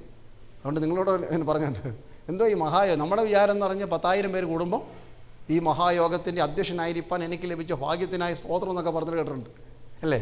പക്ഷേ സത്യത്തിൽ മഹായോഗത്തിൽ 2 പേരെ ഉള്ളായിരുന്നു വേദപുസ്തകത്തിൻ്റെ. നിങ്ങൾ വായിച്ചു നോക്കിയ പുറപ്പാട് പുസ്തകം 19, പുറപ്പാട് പുസ്തകം 32. അന്ന് മഹായോഗത്തിൽ ദൈവം ഇറങ്ങി വന്നു. ആരുണ്ടായിരുന്നു അവിടെ? മോശ മാത്രമേ ഉള്ളായിരുന്നു. മോശയെ കാണാൻ ദൈവം ഇറങ്ങി വന്നതിൻ്റെ പേരാണ് മഹായോഗം. 2 പ്രാവശ്യം ദൈവം കൽപ്പന എഴുതി കൊടുത്ത 2 പ്രാവശ്യത്തിന് സീനായ് പർവ്വതത്തിൻ്റെ മുകളിൽ 2 പ്രാവശ്യമേ മഹായോഗം എന്ന് വേദോസ്തവത്തിലുള്ള, ബാക്കിയെല്ലാം സഭായോഗം എന്നൊക്കെയാണ്. മഹാദൈവം അല്ലല്ല ഒരു മനുഷ്യൻ്റെ പ്രാർത്ഥനയ്ക്ക് മുമ്പിൽ ഇറങ്ങി വന്ന് പ്രമാണം കൈമാറിയ 40 ദിവസത്തെ ഉപവാസ പ്രാർത്ഥനയുടെ പേരാണ് മഹായോഗം. അപ്പോൾ ഒരു മഹായോഗത്തിൽ എത്ര പേര് മതി? സമാധാനമായേ? നിങ്ങളും നിങ്ങളുടെ ദൈവമുള്ള യോഗത്തിൻ്റെ പേരാ മഹായോഗം. മഹാദൈവം ഒരു മനുഷ്യനെ കാണാൻ ഇറങ്ങി വന്നതിൻ്റെ പേരാ the great assembly of the Lord, ദൈവത്തിൻ്റെ മഹായോഗം. അതിന് പിൻബലമായി ദൂതന്മാർ അവിടെ ഇറങ്ങി വന്നേക്കാം, അഗ്നിസ്ഫുലിംഗങ്ങളായ വചനങ്ങൾ അവിടെ കടന്നു വന്നേക്കാം. അതെ, ദൈവം വരുന്നിടത്ത് ദൈവത്തിൻ്റെ മഹാസേന വന്നേക്കാം, ദൈവം വരുന്നിടത്ത് പ്രമാണങ്ങൾ ഉണ്ടായേക്കാം, ദൈവം വരുന്നിടത്ത് കാറ്റും കൊടുങ്കാറ്റും വീശിയടിച്ചേക്കാം, ദൈവം വരുന്നിടത്ത് പർവ്വതം പുക കൊണ്ട് നിറഞ്ഞേക്കാം. ദൈവം വരുമ്പോൾ അവിടെ സംഭവങ്ങൾ ഉണ്ടാകും. പക്ഷേ അത് മഹായോഗമായത് ഒരു മനുഷ്യനെ കാണുവാൻ ദൈവം ഇറങ്ങി വരുന്നതാണ്. നിങ്ങളുടെ ആ ക്ലോസറ്റിനകത്ത് ദൈവം ഇറങ്ങി വന്നിട്ടുണ്ടെങ്കിൽ it was A great assembly. അതൊരു മഹായോഗമായിരുന്നു. മുഴങ്കാൽ മടക്കി കൗച്ചിൻ്റെ അവിടെ കണ്ണുനീരൊഴുക്കിയിട്ട് അപ്പോൾ ആരും എന്നെ കാണുന്നില്ലല്ലോ എന്ന് വിളിച്ച് നിലവിളിച്ച രാത്രികളിൽ നിങ്ങൾക്ക് വേണ്ടി ദൈവം ഇറങ്ങി വന്നിട്ടുണ്ടെങ്കിൽ അതൊരു മഹായോഗമായിരുന്നു. ഇന്ന് ഈ മുറിക്കകത്ത് നിന്നുകൊണ്ട് ഞാൻ വചനം ശുശ്രൂഷിക്കുമ്പോൾ നിങ്ങളുടെ അടുത്ത് ദൈവ സാന്നിധ്യമുണ്ടെങ്കിൽ നമുക്കിതിനെ വിളിക്കാം മഹാദൈവം. ഇന്ന് രാവിലെ ഇവിടെ വന്നിട്ടുണ്ട്. മഹാനായ ദൈവം തൻ്റെ തേജസ്സോടെ, തൻ്റെ ശക്തിയോടെ, തൻ്റെ അഭിഷേകത്തോടെ, തൻ്റെ നിറവോടെ, തൻ്റെ സാന്നിധ്യത്തോടെ, തൻ്റെ അധികാരത്തോടെ, അല്ലെങ്കിൽ തൻ്റെ ശക്തിയോടെ, തൻ്റെ ബലത്തിൻ്റെ വല്ലഭത്തോടെ, സർവ്വസൈന്യാധിപനായി സർവ്വസന്നാഹത്തോടെ ഇന്ന് പകൽക്കാലം ഞങ്ങളുടെ നടുവിൽ നടകൊള്ളുന്നുണ്ടെന്ന് വിളലിൽ എത്ര പേർക്ക് ഉൾബോധമുണ്ടെങ്കിൽ അവർക്ക് കർത്താവിനെ സ്തുതിച്ചു തുടങ്ങാമല്ലോ. വൈഡമാന ഹംദരാധന റീഖാബാസിയ ആധാരാധന വൈഡമാന റീഖാരാധന വൈഡബലവ ശതാരാധനസിയ. Hallelujah, hallelujah, hallelujah, hallelujah. Praise the Lord, praise the Lord. ദൈവത്തിൻ്റെ പർവ്വതമായ ഹോരേബോളം മോശ ചെന്നു. മോശ അറിയുന്നില്ല ഇത് ദൈവത്തിൻ്റെ പർവ്വതമാണെന്ന്. എത്രയോ പ്രാവശ്യം മോശ അതിലെ നടന്നു പോയിട്ടുണ്ട്. എത്ര ഇടയന്മാർ ഇതിന് മുമ്പ് നടന്നു പോയിട്ടുണ്ട്. എല്ലാവർക്കും ഇതൊരു സാധാരണ മലയാണ്. പക്ഷെ നിങ്ങൾ ചെല്ലുമ്പോൾ ആ സ്ഥലം ദൈവത്തിൻ്റെ പർവ്വതമായിട്ട് മാറും. വിളിയുള്ളവൻ കടന്നു ചെല്ലുന്നതാണ് ദൈവത്തിൻ്റെ ഇരിക്കാൻ പറ്റിയ സ്ഥലം. അല്ല, ഇസ്രയേലിൻ്റെ സ്തുതികളിന്മേ വസിക്കുന്നവനേ നീ പരിശുദ്ധനാകുന്നു. ആലോചിച്ചിട്ടുണ്ടോ? നമ്മൾ ഓർക്കും നമ്മൾ ഈ വർഷിപ്പൊക്കെ തന്നെ ചെയ്യുക, പാട്ടുകാരൊക്കെ ഒന്ന് പാടും, നമ്മൾ ആരാധിച്ചില്ലെങ്കിൽ ദൈവത്തിന് എന്തോ കണക്കോ, ദൈവത്തിൻ്റെ മഹത്വം കുറഞ്ഞു പോകും. നിങ്ങൾ ദൈവത്തിന് മഹത്വം കൊടുക്കുക എന്ന് പറഞ്ഞാൽ തെറ്റിദ്ധരിക്കരുത്. എൻ്റെ കൂടെ ഉണ്ടേ, ഇനി പറയുന്ന പദങ്ങൾ വളരെ ശ്രദ്ധയോടെ കേൾക്കണം, അല്ലെങ്കിൽ നിങ്ങൾക്ക് തെറ്റിദ്ധാരണ ഉണ്ടാകും. ഈ പുള്ളി ഇവിടുന്ന് പോവുകയും ചെയ്യും, അടുത്ത വർഷം അന്നെങ്കിലായി കിട്ടിയെങ്കിൽ. അതുകൊണ്ട് അന്നേരം ചോദിക്കാമെന്നിരിക്കല്ലേ. എന്തെങ്കിലും ഉണ്ടെങ്കിൽ ഡോർ അടച്ചിട്ട് എന്നോട് പോകുന്നതിന് മുമ്പ് ചോദിച്ചോണം, ഈ വഴി തുറന്നിട്ടേക്കണമെന്ന് മാത്രം. ഓക്കെ, അപ്പോൾ നിങ്ങളെന്നോട് ചോദിച്ചാൽ മതി എന്താണ് പ്രശ്നം എന്നാൽ ചോദ്യം ഇതാണ് അല്ലയ്യ. നമ്മൾ ദൈവത്തിന് അബ്രഹാമിൻ്റെ കാലത്ത് അബ്രഹാം ദൈവത്തെ സ്തുതിച്ചു, അപ്പോൾ ദൈവത്തിന് 5% മഹത്വം കിട്ടി. യാക്കോബിൻ്റെ കാലത്ത് 5 കൂടെ കൊടുത്തു, അപ്പോൾ 15 അങ്ങനെ ഇങ്ങനെ മലാക്കി വരെ ഇങ്ങനെ ദൈവത്തിന് മഹത്വം കൊടുത്ത് ഒരു 75. പിന്നെ യോഹന്നാൻ്റെ പ്രസംഗത്തിൻ്റെ സമയത്ത് കർത്താവിനൊരു അല്പം കൂടെ മഹത്വം കിട്ടി. അങ്ങനെ വെളിപ്പാട് പുസ്തകം വരെ എത്തിയപ്പോൾ ഏകദേശം 98% മഹത്വമായി. ഞാൻ അതിൻ്റെ ബാക്കി 2 കൂടെ ഞങ്ങൾ കൊടുത്ത് പൂരിപ്പിച്ച് 100 തികയ്ക്കാൻ വേണ്ടി ദൈവത്തിന് മഹത്വം കൊടുക്കുന്നു. അല്ല ദൈവമക്കളെ, ദൈവത്തിന് മഹത്വം കൊടുത്തിട്ട് ദൈവത്തിന് മഹത്വം കൂട്ടുകയല്ല, ദൈവത്തിൻ്റെ മഹത്വം നമ്മിലേക്ക് ഇറങ്ങി വരിക. നിങ്ങൾ ആരാധിക്കുക, സ്തുതിക്കുക എന്ന് പറഞ്ഞു കഴിഞ്ഞാൽ ദൈവം തൻ്റെ സിംഹാസനം നമ്മുടെ മേൽ കൊണ്ടുവെക്കുന്നു, അല്ലാതെ ദൈവത്തിന് മഹത്വം കൂട്ടുകയല്ല. ദൈവത്തിനെക്കുറിച്ച് പരിശുദ്ധം പരിശുദ്ധം 100 പ്രാവശ്യം പറഞ്ഞാലും ദൈവത്തിൻ്റെ വിശുദ്ധി കുറഞ്ഞിട്ട് ദൈവത്തിൻ്റെ വിശുദ്ധി കൂട്ടുകയല്ല. ഒരു പകർച്ചവ്യാധി പോലെ ദൈവത്തിൻ്റെ വിശുദ്ധി നമ്മിലേക്ക് പടരുകയാണ്. ഹല്ലേലൂയ. ദൈവം കരുണാവാനാന്ന് പറഞ്ഞ് ആരാധിക്കുമ്പോൾ ദൈവത്തിൻ്റെ കരുണയുടെ ഡിഗ്രി കൂടുകയല്ല. The mercy of the Lord descend from heaven, it's going to dwell with us. Hallelujah.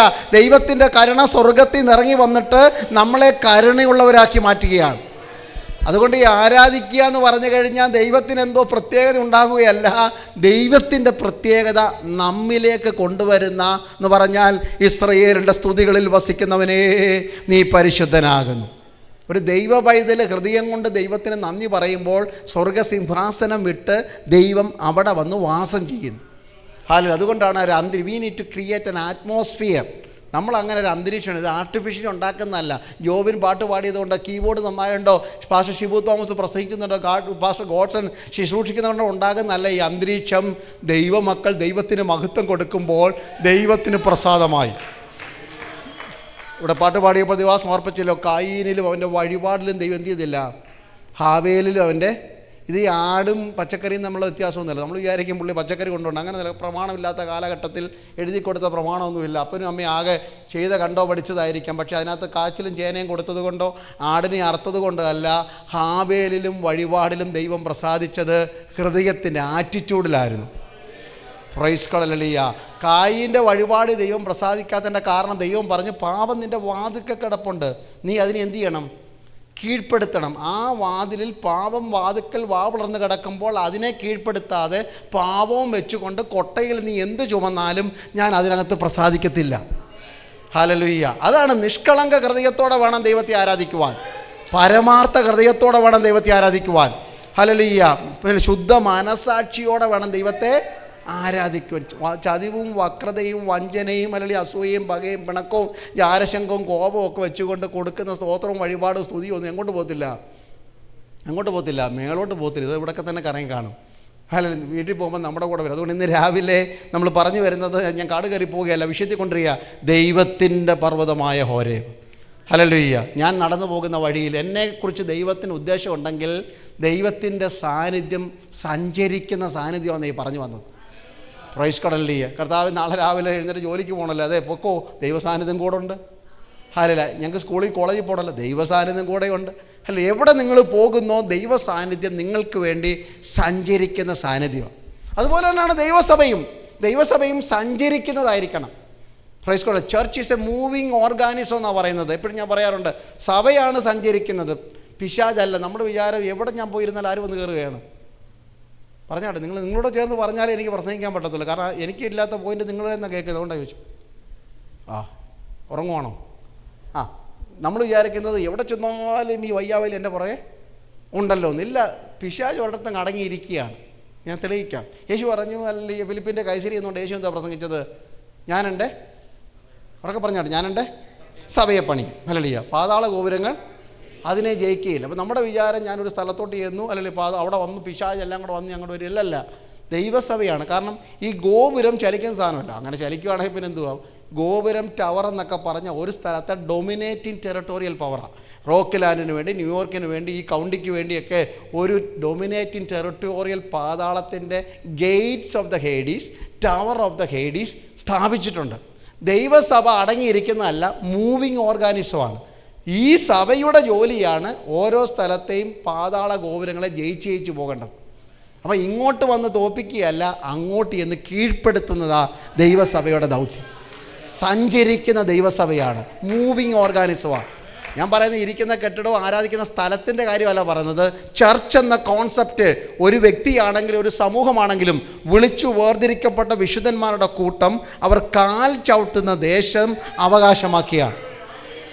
ആര് പണിത കെട്ടിടമോ, ആര് പണിത സ്കൂളോ, ആര് പണിത ജോലിയോ, ആര് പണിത ഇടങ്ങളോ, ആര് പണിത വാഹനമായിരിക്കാം, ഒരു വിശുദ്ധനകത്ത് കയറുമ്പോൾ, ഒരു വ്യക്തി അവിടെ കാല് കുത്തുമ്പോൾ അവിടെ വ്യാപരിക്കുന്ന ദുരാത്മാക്കൾ പകച്ചു പോകണം. അവിടെ വ്യാപരിക്കുന്ന അന്ധകാരങ്ങൾ ആത്മാവിൽ ശാസിക്കപ്പെടണം. നിങ്ങളൊരു മൂളിപ്പാട്ട് പാടിയാൽ മതി, ഒരു സ്തോത്രം പറഞ്ഞാൽ മതി, പട്ടണ ഭൂതങ്ങൾ വിറയ്ക്കുന്നതിൻ്റെ കാരണം വൈഷമനാഥകന. അഭിഷിക്തന്മാർ കടന്നു ചെല്ലുന്നിടത്ത് ദൈവസാന്നിധ്യമുണ്ട്.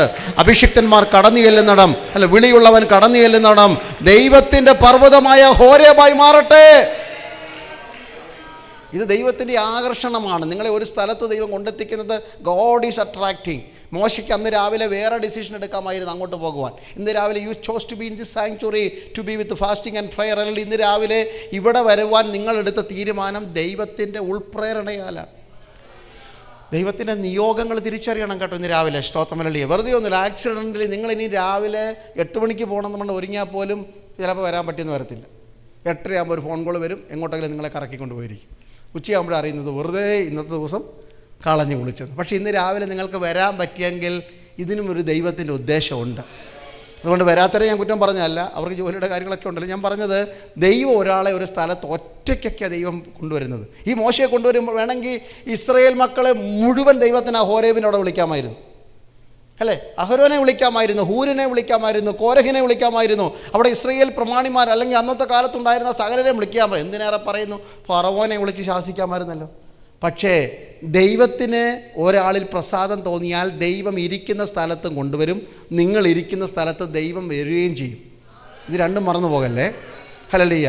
നിങ്ങൾ ഇരിക്കുന്ന സ്ഥലത്ത് ദൈവം ഇറങ്ങി വരും, ദൈവം ഇരിക്കുന്ന സ്ഥലത്ത് നിങ്ങളെ കൊണ്ടുവരികയും ചെയ്യും. ദൈവത്തിൻ്റെ പർവ്വതമായ ഹോരേബോളം മോശെ അങ്ങനെ നടന്നു ചെന്നു. അങ്ങനെ നടന്നു ചെല്ലുമ്പോൾ ഒരു കാഴ്ച കാണുകയാണ്. ആ ചിന്തയിലേക്ക് വന്നിട്ട് വേണമല്ലോ 5-ാം വാക്യം തുടങ്ങുവാൻ. അങ്ങനെ അവിടെ ചെല്ലുമ്പോൾ പതിവിന് വിപരീതമായ ഒരു കാഴ്ച മോശ കണ്ടു. ഇസ്രയേൽ യൂണിവേഴ്സിറ്റിയിൽ നന്നായി പഠിച്ചാൽ ഇസ്രയേൽ മക്കളിൽ ആകെ വിദ്യാഭ്യാസമുള്ള ആർക്കേ ഉള്ളൂ? മോശയ്ക്കുള്ളൂ. ബാക്കി എല്ലാവരും അടിമയുടെ മക്കളാണ്. സ്കൂളിൽ പോകാൻ സാധ്യത ഉണ്ടെന്ന് എനിക്കറിയത്തില്ല, കാരണം ഈജിപ്ഷ്യൻ യൂണിവേഴ്സിറ്റിയാണ്. മോശ ഭയങ്കര മിടുക്കനായിരുന്നു. മോശയെക്കുറിച്ച് സ്തേഫാനോസ് പ്രസംഗിച്ച പ്രസംഗം വെച്ച് കഴിഞ്ഞാൽ മോശയുടെ വിക്കൊക്കെ കേട്ടാൽ നമ്മൾ ഓർക്കും എന്തോ സ്തേഫാനോസ് പ്രസംഗം അറിയാമോ? മോശ വാക്കിലും പ്രവൃത്തിയിലും സമർത്ഥനായിരുന്നു. നമ്മൾ വായിക്കുന്ന മോശ ആരായിരുന്ന? വിക്കനായിരുന്നു. വിക്കൻ്റെ വാക്കിന് എന്തോ സാമർത്ഥ്യമല്ലേ. എന്തിനാണ് ദൈവമക്കളെ കൂടുതൽ പറയുന്നത്? ഒറ്റ വാക്ക് മതി, നല്ലതാണ്, ഒരെണ്ണം മതിയല്ലോ. നമ്മളാണെങ്കിൽ രാവിലെ തൊട്ട് വൈകുന്നേരം വരെ കാക്ക ചിലയ്ക്കുന്ന പോലെ ചിലയ്ക്കുകയാണ്. പക്ഷേ യേശുവിൻ്റെ നാമത്തിൽ ഒറ്റ കാര്യം പറഞ്ഞ് നടക്കുമല്ലോ.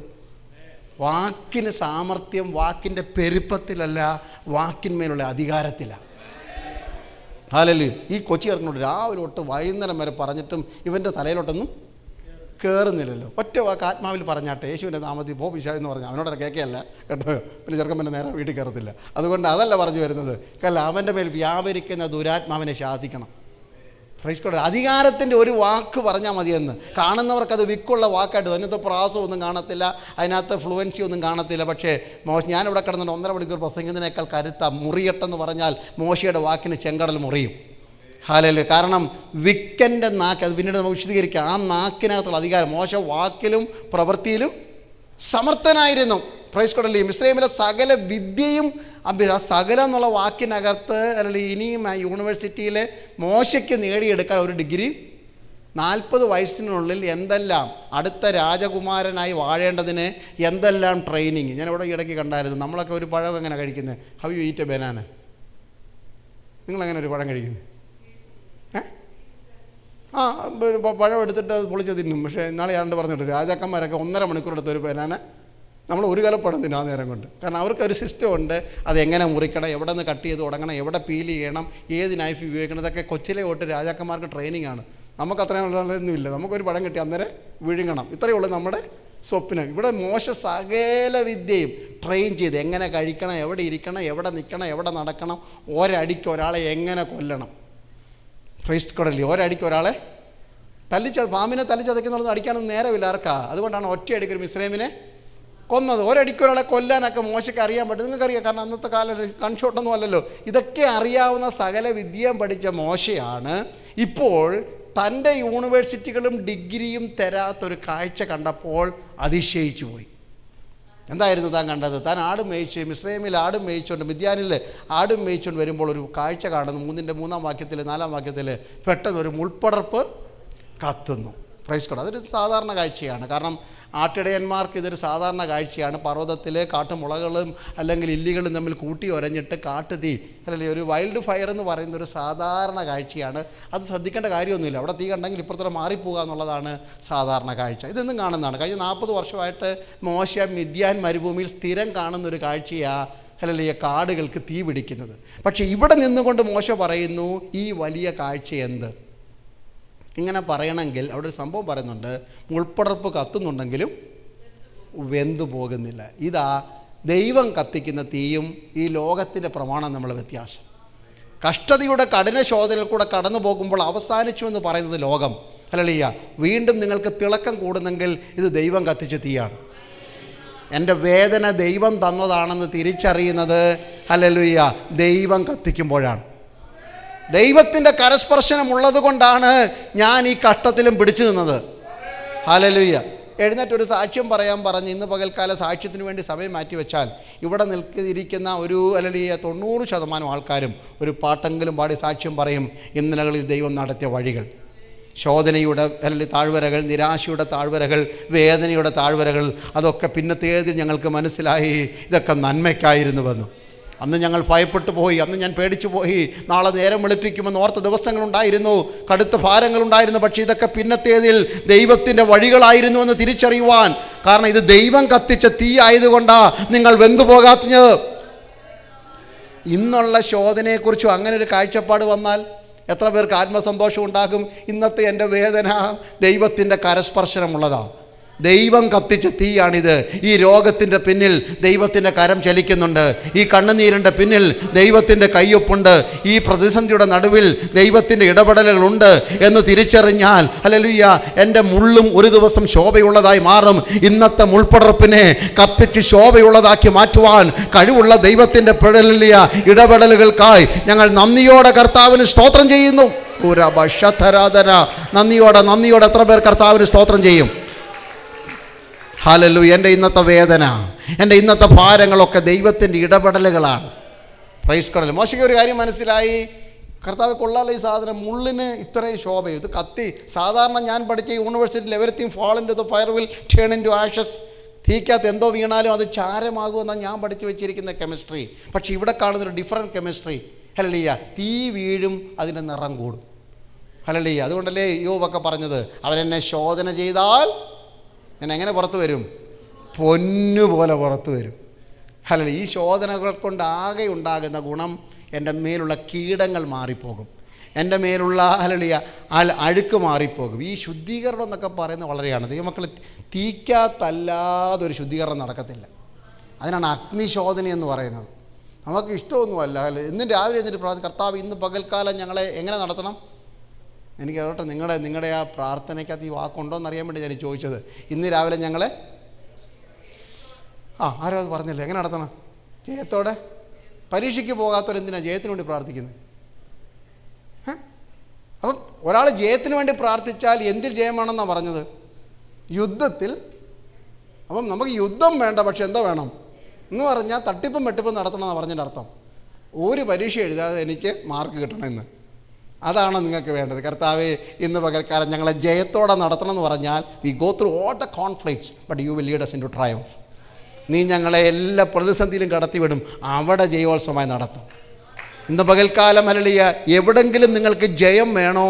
പ്രതിസന്ധി കൂടെ ജയമുള്ളെന്ന്. ജയത്തോടെ നടത്തണമെന്ന് പറഞ്ഞാൽ പ്രതിസന്ധിയിൽ കൂടെ. നീ എന്നെ ശോധന ചെയ്താൽ ഞാൻ എങ്ങനെ പുറത്തു വരും? പൊന്നുപോലെ പുറത്തു വരും. അപ്പം നമ്മളിലുള്ള കീടങ്ങൾ, കാരണം ശുദ്ധീകരണം. കരിക്കട്ട ഉണ്ട്, കോള് കണ്ടിട്ടുള്ള കരിക്കട്ട കണ്ടിട്ടുണ്ട്? കാണാത്ത ആരുമില്ല. നിങ്ങൾ ഏത് സോപ്പിട്ട് കഴിയുക കരിക്കട്ട വെളുക്കും.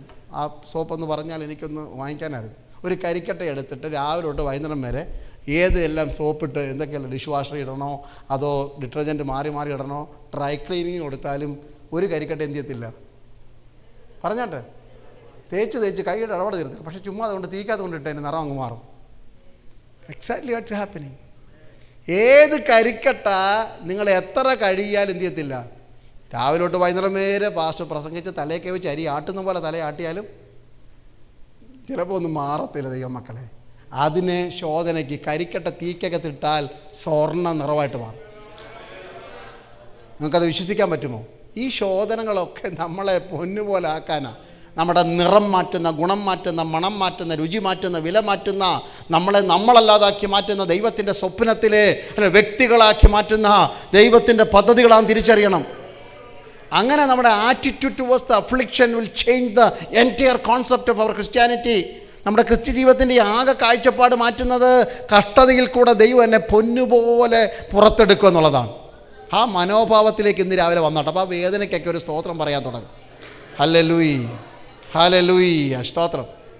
വേദനയ്ക്കൊക്കെ ഒരു സ്തോത്രം പറയാൻ എന്ത് സന്തോഷം. രാവിലെ എഴുന്നേറ്റിട്ട് പ്രൈസ് ഇപ്പോൾ കാല് കത്താവേ തരും. എനിക്ക് ഈ ഇടത്തെ കാലിൽ ആറ്റിക്കുന്ന തലകുത്തി താഴെ വീണിട്ട് എന്തിനായാലും പോയത് വേറെ കാര്യം. അപ്പം അവിടെ നിന്ന് വീണിട്ട് എത്രയോ നാളായിട്ട് ഈ കാലിൻ്റെ ഇവിടെ എല്ലാം ഭയങ്കര വേദനയാണ്. പ്രസംഗിക്കാൻ പറ്റില്ല. ഒരു കോൺഫറൻസിൽ പ്രസംഗിക്കാൻ പോകുമ്പോൾ ഇങ്ങനെ ഇഴഞ്ഞ് വലിഞ്ഞൊക്കെയാണ് പോയത്. അപ്പം ഞാൻ ഈ ആൾക്കാർ ചോദിച്ച നാണക്കേടല്ലയോ, അതുകൊണ്ട് എന്ത് ചെയ്യും, 5-6 പേരുടെ കൂടെ നടന്നു. അപ്പം ഞാൻ പതുക്കെ നടക്കുന്നുണ്ട്, അവരും പതുക്കെ നടന്നു. അപ്പോൾ പറയും ഭാഷ അവിടെ തുടങ്ങാറ് നമുക്ക് എളുപ്പം നടക്കാം. ഇങ്ങനെയൊക്കെ പോകുന്ന വേദനയുടെ കാലമുണ്ട്. ഇപ്പോഴും ഉണ്ട് വല്ലപ്പോഴൊക്കെ ആ വേദന.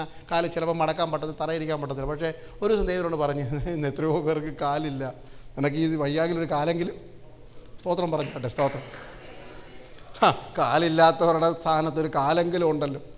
ഫ്രൈസ്റ്റിലടലിയ മക്കളെക്കുറിച്ചുള്ള ഭാരമൊക്കെ കളയും. മക്കളില്ലാത്തവരുടെ വേദന കാണുമ്പോൾ അറിയാം. കർത്താവ് വൈകുന്നേരം വീട്ടിൽ വരാത്തതാണെങ്കിൽ ഒരു മോൻ വീട്ടിലുണ്ടല്ലോ. സ്തോത്രം. ഈ മനുഷ്യനെ കല്യാണം കഴിച്ച കാലം തൊട്ട് എനിക്കൊരു സ്വസ്ഥതയില്ല. അങ്ങനെ ആരെങ്കിലും പറഞ്ഞിട്ടുണ്ടെങ്കിൽ ഇതൊരെണ്ണം കിട്ടിയത് കൊണ്ടാണ് നിങ്ങൾ ഇങ്ങനെങ്കിലും അടങ്ങി ഒതുങ്ങി ജീവിക്കുന്നത്. അത് തിരിച്ചു അങ്ങോട്ട് തന്നെ പ്രൈസ്തലല്ലിയ. ഇവള് വന്ന കാലം തൊട്ടാണ്, അല്ലെങ്കിൽ 90-ാമത്തെ വയസ്സിൽ 57-ാമത്തെ അല്ലെങ്കിൽ ഈ വെഡ്ഡിങ് ആനിവേഴ്സറി കഴിഞ്ഞ് അപ്പച്ചനും ഇത് തെറ്റായെന്ന് ചിന്തിക്കുന്നവരുണ്ട്. പ്രൈസ്തലോട് ഫാമിലി സെമിനാർ അല്ലല്ലോ, ഞാൻ മൊത്തത്തിൽ പറഞ്ഞു വരികയാണ്. പക്ഷേ ഇതൊക്കെയാണ് നമ്മുടെ ഒരു അനുഗ്രഹം എന്ന് പറയുന്നത്. നമ്മളെ എങ്ങനെ നന്നാക്കണമെന്ന് ആർക്കറിയാം? കാല് തല്ലി ഒടിച്ചാണെങ്കിൽ, കൈ തല്ലി ഒടിച്ചാണെങ്കിൽ, അല്ലെങ്കിൽ വേർപെടുത്തിയാണെങ്കിൽ, ഇതൊക്കെ എങ്ങനെ ചെയ്യണമെന്ന് ആർക്കറിയാം? കർത്താവ് he will make everything beautiful. അങ്ങനെ വചനം പറഞ്ഞത്. അവൻ സകലതും തക്ക സമയത്ത് നന്നായി. അപ്പോൾ എല്ലാറ്റിനും അങ്ങോട്ട് സ്തോത്രം ചെയ്യാമെന്നൊക്കെ പറഞ്ഞാൽ നമ്മൾ അതിന് വേറെയുണ്ട് വ്യാഖ്യാനം. എപ്പോഴും സന്തോഷിപ്പിനും. എന്തോരം സന്തോഷം കർത്താവേ, ഇടപെടാതെ പ്രാർത്ഥിപ്പിനും.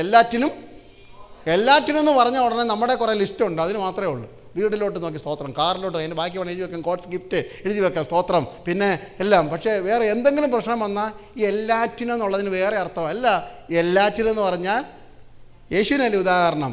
ഈ അപ്പം എടുത്ത ഞായറാഴ്ച ഇവിടെ എല്ലാ ആഴ്ച ഉണ്ട്, ഞങ്ങൾക്ക് എല്ലാ ഞായറാഴ്ചയും കർമ്മശയുണ്ട്. ഇങ്ങനെ കരങ്ങളെടുത്ത് അപ്പം എടുത്തൊരു സ്തോത്രം ചൊല്ലി എങ്ങനെയാണ് നുറുക്കിയത്? സ്തോത്രം ചൊല്ലി നുറുക്കിയെന്ന്. എന്തിനാണ് നുറുക്കിയത്? നുറുക്കപ്പെടാൻ പോകുന്നതിനാൽ സ്തോത്രം. അവരെന്നെ തല്ലും, അവരെന്നെ കൊല്ലും, അവരെന്നെ അടിക്കും, ചാട്ടവറ കൊണ്ട് അടിക്കും, മാംസം അടർന്ന് മാറും, കണ്ണ് കെട്ടി തല്ലും, തലയിൽ മുൾക്കിരീടം വെക്കും, മുഖത്തെ രോമം പിച്ചിപ്പറിക്കും, കയ്പ് കാടി കുടിക്കാൻ തരും, കൈത്തണ്ടയിൽ കൂർത്ത ആണികൾ തുളച്ച് കയറ്റും, കാലിൽ ആണി കയറ്റും, ചങ്ക് കുത്തി തുളയ്ക്കും, വസ്ത്രം പറിച്ചുരിയും, ആക്ഷേപിക്കും. നുറുക്കപ്പെടാൻ പോകുന്നതിനാൽ സ്തോത്രം. ഹല്ലേലൂയ.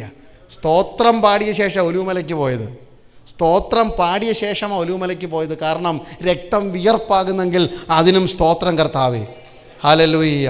ചൊരിയപ്പെടാൻ പോകുന്ന പാനപാത്രം കരങ്ങളെടുത്തു. ഇത് നിങ്ങൾക്ക് വേണ്ടി ചൊരിയപ്പെടുന്ന എൻ്റെ രക്തത്തിൽ ഒരു പുതിയ നിയമം ചൊരിയപ്പെടാൻ പോകുന്നതിന് സ്തോത്രം. അതുകൊണ്ട് ഇന്ന് രാവിലെ ഇരുന്നു കൊണ്ട് പറഞ്ഞാട്ട്, കർത്താവേ ഈ വേദനയ്ക്കായി സ്തോത്രം, ഈ നിന്നയ്ക്കായി സ്തോത്രം. ദൈവം അറിയാത്തതൊന്നും എൻ്റെ ജീവിതത്തിൽ വന്നിട്ടില്ല. കാരണം ദൈവം ഇരിക്കുന്ന സ്ഥാനത്താണ് ദൈവം കൊണ്ടുവന്നത്. ഈ ഒരു പ്രത്യേക കാഴ്ച ദൈവം ഇന്ന് രാവിലെ മോശയെ കാണിച്ചതുപോലെ ദൈവം കാണിക്കുകയാണ്. നോക്ക്, നിനക്ക് കാണാമോ? ഹല്ലേലൂയ. ഇത് വിശദീകരിക്കാം പിന്നീട് സമയം പോലെ. ഹല്ലേലൂയ. ഈ മുൾപ്പടർപ്പ് ആർക്കും വേണ്ടാത്ത, മറ്റുള്ളവരെ കുത്തിമുറിവേൽപ്പിക്കുന്ന, എല്ലാവർക്കും വിടക്കായ, എല്ലാവരും ഒഴിഞ്ഞു മാറിപ്പോകുന്ന ഈ മുൾപ്പടർപ്പിനെ ഞാൻ തിരഞ്ഞെടുത്ത് എൻ്റെ അഗ്നി അതിൽ കത്തിച്ച് അതിനെ ശോഭയുള്ളതാക്കി മാറ്റിയെങ്കിൽ കഴിഞ്ഞ 40 വർഷത്തെ നിൻ്റെ ചരിത്രത്തെ മറന്നിട്ട് ഇന്ന് നീ മിസ്രയീമിലെല്ലാവർക്കും മുള്ളാണ്, ഫറവോൻ്റെ കൊട്ടാരത്തിൽ നിൻ്റെ പേരുണ്ട് കൊലപാതകനെന്ന്, നിൻ്റെ കുടുംബത്തിൽ ആരും നിന്നെ അറിയുന്നില്ല, നിന്നെയും ഇതുപോലെ കത്തിച്ച് ശോഭയുള്ളതാക്കി മാറ്റുവാൻ എനിക്ക് പദ്ധതിയുണ്ട് എന്ന വെളിപ്പാടാണ് മോശയ്ക്ക് കൊടുക്കുന്നത്. റീബല നിൽക്കുവാൻ ഇന്ന് രാവിലെ ദൈവം തടഞ്ഞതൊക്കെ നിങ്ങളുടെ ജീവിതത്തിന്മേൽ ദൈവത്തിൻ്റെ ഒരു തേജസ് ഇന്ന് രാവിലെ പെയ്തിറങ്ങുവാൻ, അല്ലെങ്കിൽ സാധ്യതയില്ലാത്ത സാഹചര്യത്തിൽ ആരും അംഗീകരിക്കാത്ത മുൾപ്പടർപ്പിനെ കത്തിച്ച് ശോഭയുള്ളതാക്കി മാറ്റുന്ന ഒരു ദൈവമുണ്ടെങ്കിൽ ഇന്ന് പകൽക്കാലം ചിലരുടെ ജീവിതത്തിൽ മുള്ളുകൾക്ക് ശോഭ തരുവാൻ ദൈവത്തിന് പദ്ധതിയുണ്ടെന്ന് ഞാൻ ആത്മാവിൽ ദൂത് പറഞ്ഞാൽ എത്ര പേരതിന് ആമേൻ പറയും? ദേവദാസി, നിന്റെ മുള്ളുകളെ ഇന്ന് പകൽക്കാലം ദൈവം ശോഭയുള്ളതാക്കി മാറ്റാൻ പോകുക. നിന്റെ വേദനയുടെ നിറം മാറ്റുന്ന ദിവസമാകട്ടെ. നിന്റെ നിന്നയ്ക്ക് ശോഭ, നിന്നെ കുത്തിയ മുള്ളിന്, നിന്നെ അപമാനിച്ച അപമാനത്തിന്, നിന്റെ നിരാശയുടെ മുള്ളിന്, നിന്റെ താഴ്ചയുടെ മുള്ളിന്, നിന്റെ തടസ്സത്തിന്റെ മുള്ളിന്, നിന്റെ ജഡത്തിനകത്ത് കുത്തുന്ന ശൂലം പോലെ വലലിയ മാറി മാറി അടിച്ചു വരുന്ന സകല മുള്ളുകളെയും ഇന്ന് പകൽക്കാലം ദൈവം തന്റെ തേജസ് കൊണ്ട് പൊതിയുവാൻ ഉടബല രഖനവ ശംബരെ വൈഡ മനഗന ധുരാദിയാരഗന അർക്കര വൈഡ മനാദര വക്ഷന ദരഗന ഹസ്തര.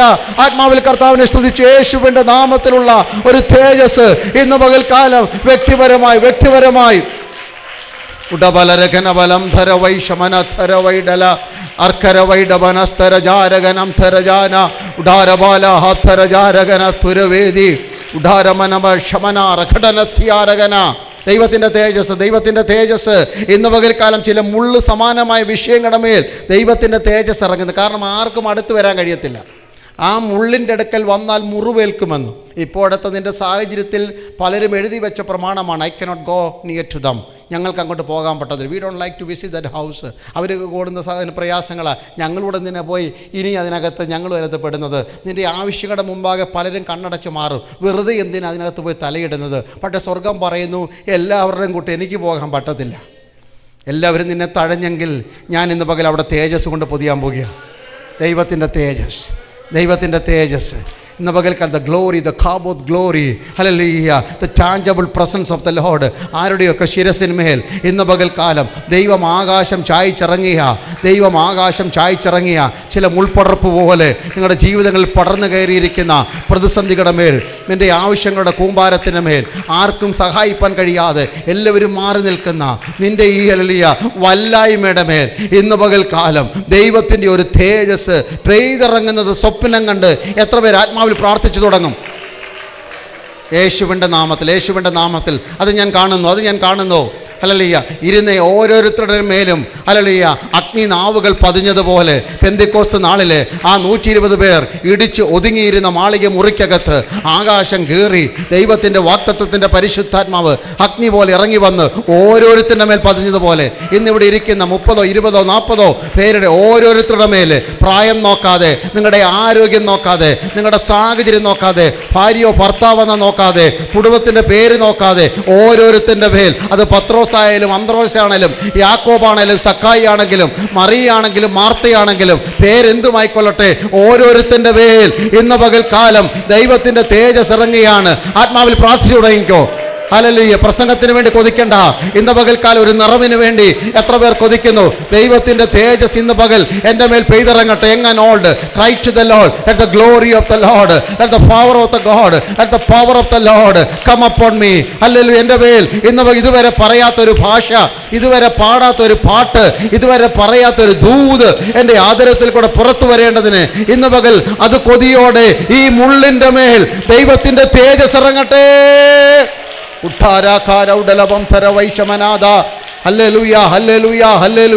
യേശുവിൻ്റെ നാമത്തിൽ കൽപ്പിക്കുന്നു, അങ്ങനെ സംഭവിക്കട്ടെ. ഈ ജനത്തിൻ്റെ മേൽ അസാധാരണമായ ഒരു ധൈര്യത്തിൻ്റെ ആത്മാവ്, ഈ ജനത്തിൻ്റെ മേൽ അസാധാരണമായ ഒരു വിശ്വാസത്തിൻ്റെ ഉറപ്പ്, ഈ ജനത്തിൻ്റെ മേൽ അസാധാരണമായ ഒരു ദൈവപ്രവൃത്തിയുടെ സ്വപ്നം വെളിപ്പെട്ടു വരേണ്ടതിന് ഞങ്ങൾ ഒരുമിച്ച് പ്രാർത്ഥിക്കുകയാണ്. ഹല്ലേലൂയ.